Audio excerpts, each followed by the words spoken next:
This is my boyfriend, Steven. Steven is my first real relationship. I've dated other guys, but I was a self-proclaimed commitment phobe before meeting him.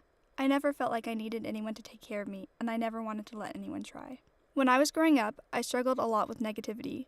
I'm not exactly sure where my negativity came from, but it was a prominent character trait that I noticed and hated about myself. My mother, more than anyone else, has worked diligently and patiently my entire life to help me become more of a positive person.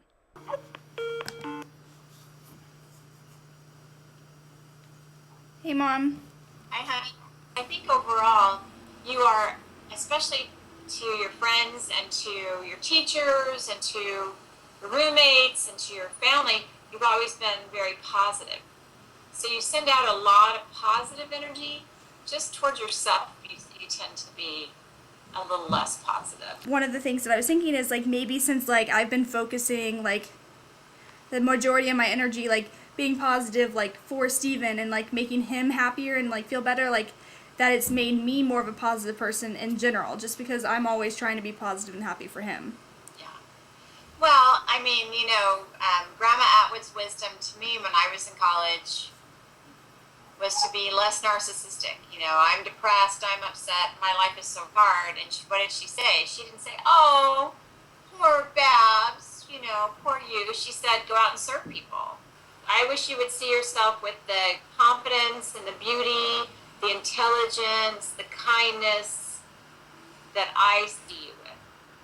I've always wondered why it was so much easier for me to be positive for other people than for myself. This leads me back to my relationship with Steven. I, along with my roommate Amanda, have noticed a difference in me since dating Steven. Not different in a way, in a relationship-y way, because you're different in that way, but different in as an individual too, I think. But I don't know how to say how you're different. I don't really know, but it's just different. Besides me being gone all the time, is it a bad different or is it just different? No, it's not a bad different. It's just you're different. Being with Steven has made me abandon all of my commitment issues.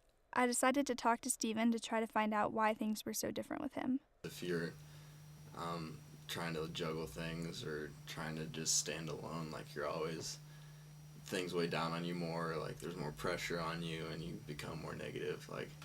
That's why people who have the gospel in their lives and things like that, all of a sudden they're happy. You've been able to rely on the Lord more, and I mean that's just because you start to realize His love more, and once you see how much someone cares about you, or how the Lord cares about you and loves you, that's when you start to let your guard down and be able to let yourself rely on them, instead of before, when you were younger, you didn't want to let your guard down to anyone, and so you didn't want to rely on them, and you never knew what it was like.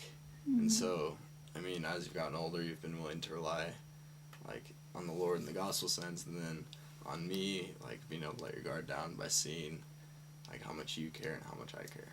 After my talk with Steven, I went home and thought about all that we had talked about. I began looking at this picture of the Savior on my desk. I've always been particularly fond of this picture because the little girl has always reminded me of myself, don't you think? I realized that good relationships in general, whether they are family relationships, friendly relationships, or a committed one, are essential to our happiness.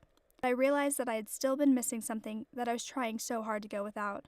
I began to realize that one of the main reasons why I was so negative growing up was because I hadn't been doing such a good job of taking care of myself, and I had been letting a lot of things slip through the cracks.